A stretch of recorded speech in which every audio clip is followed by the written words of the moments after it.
Hi, ಏನಿವತ್ತು 5 minutes craft ಅಂತ ಮಾಡ್ತಾ ಇದೆಯಾ ಮತ್ತೆ? ಎಲ್ಲರಿಗೂ ಅರ್ಜೆಂಟ್ ಅನ್ನೋದು ಇರುತ್ತೆ. ಕ್ರಾಫ್ಟಿಂಗ್ ಅನ್ನೋದು ಅಷ್ಟು ಸುಲಭ ಅಲ್ಲ ನಂದು. ಹೌದಾ, ಈ ಬಾಟ್ಲಲ್ಲಿ ನಾನು ತಂದುಕೊಡ್ತೀನಿ.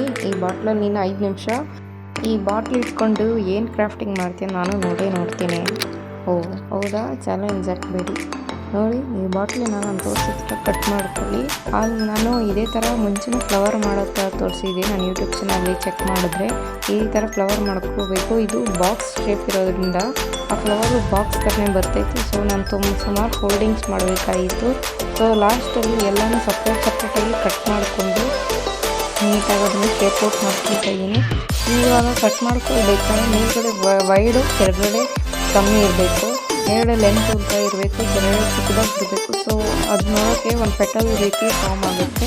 ನಾನು ಅದು ನೀಟಾಗಿ ಬಾಕ್ಸ್ ಶೇಪಲ್ಲಿ ಇರೋದ್ರಿಂದ ನನಗೆ ತುಂಬಾ ಕಷ್ಟ ಆಗ್ತಿತ್ತು. ಇವಾಗ ನಾನು ನೈಲ್ ಪೇಂಟ್ ತೊಗೊಂಡು ಪೇಂಟ್ ಮಾಡ್ತಾಯಿದ್ದೀನಿ. ಯಾಕಂದರೆ ಅದು ಟ್ರಾನ್ಸ್ಪರೆಂಟ್ ಆಗಿರೋದ್ರಿಂದ ಗ್ಲಾಸ್ ಎಫೆಕ್ಟ್ ಕೊಡುತ್ತೆ. ಗ್ಲಾಸ್ ಪೇಂಟ್ ಮಾಡೋ ಥರನೇ ಇರುತ್ತೆ. ಸೊ ನೈಲ್ ಪೇಂಟ್ ತೊಗೊಂಡು ಮಾಡ್ತಾಯಿದ್ದೀನಿ. ಇನ್ನೊಂದು, ನಾನು ಇದೇ ಥರ 5 ಮಿನಿಟ್ಸ್ ಕ್ರಾಫ್ಟ್ ಅನ್ನೋದು ಮುಂಚೆನೇ ಮಾಡಿದ್ದೀನಿ. ಅಂದರೆ ಕವರಲ್ಲಿ ಫ್ಲವರ್ ಮಾಡೋದು, ಪ್ಲಾಸ್ಟಿಕ್ ಕವರಿಂದ ಫ್ಲವರ್ ಮಾಡಿದ್ದೀನಿ, ಮತ್ತು ಇನ್ನೂ ಸುಮಾರಷ್ಟು ಮಾಡ್ತಾಯಿದ್ದೀನಿ. 5 ಮಿನಿಟ್ಸ್ ಕ್ರಾಫ್ಟ್ ಅನ್ನೋದು ತುಂಬ ಸುಲಭ, ಬಟ್ ಅದು ಯಾರಿಗೂ ಅಷ್ಟೊಂದು ಇಷ್ಟ ಆಗೋಲ್ಲ. ಯಾಕಂದರೆ ಎಲ್ಲರಿಗೂ ಡೀಟೇಲ್ ವರ್ಕ್ ಅನ್ನೋದು ಇಷ್ಟ ಆಗುತ್ತೆ.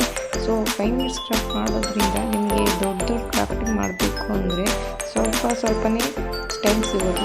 ಸೊ ಆ ಸ್ವಲ್ಪ ಟೈಮಲ್ಲಿ ಯುಟಿಲೈಸ್ ಮಾಡ್ಕೊಂಡು ಇದನ್ನು ಮಾಡೋದು. ಸೊ ಅದಕ್ಕೆ 5 ಮಿನಿಟ್ಸ್ ಮಾಡ್ತಾ ಇದ್ದೀನಿ.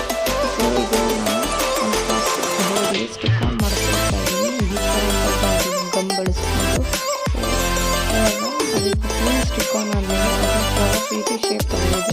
ನಾನು ಇದನ್ನು ಸೈಡ್ಸೆಲ್ಲ ಫುಲ್ ಕಟ್ ಮಾಡ್ಕೊಳ್ತಾ ಇದ್ದೀನಿ. ಸೈಡೆಲ್ಲ ಕಟ್ ಮಾಡ್ಕೊಂಡು ಆಮೇಲೆ ಒಂದು ದೊಡ್ಡ ಸ್ಟಿಕ್ ತೊಗೊಂಡು ಅದನ್ನು ಪೋಲೆಂಡ್ ರೀತಿಯಲ್ಲಿ ಶೇಪ್ ಮಾಡ್ಕೊಂಡು ಕಟ್ ಮಾಡ್ಕೊಳ್ತಾ ಇದ್ದೀನಿ. ಸ್ಟೆಪ್ ಕಟ್ ಮಾಡ್ಕೊಳ್ತಾ ಇದ್ದೀನಿ.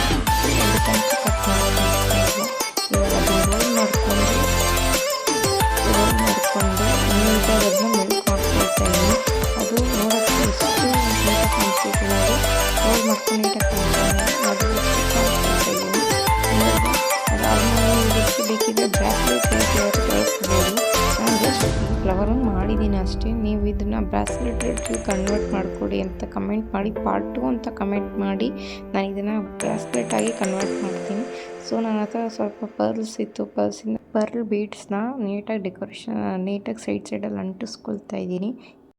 ಲಾಸ್ಟಲ್ಲಿ ವೈಟ್ ಕಲರ್ ಪೇಂಟ್ ನೈಲ್ ಪಾಲಿಶಿಂದ ತೊಗೊಂಡು ನೀಟಾಗಿ ಎಲ್ಲ ಶೈನಿಂಗ್ ಬರೋ ಥರ ನೋಡ್ಕೊಳ್ತಾ ಇದ್ದೀನಿ. ಇದನ್ನು ನೀವು ಬ್ರಾಸ್ಲೆಟ್, ಬುಕ್ ಚಾಮ್, ಬ್ಯಾಗ್ ಚಾಮ್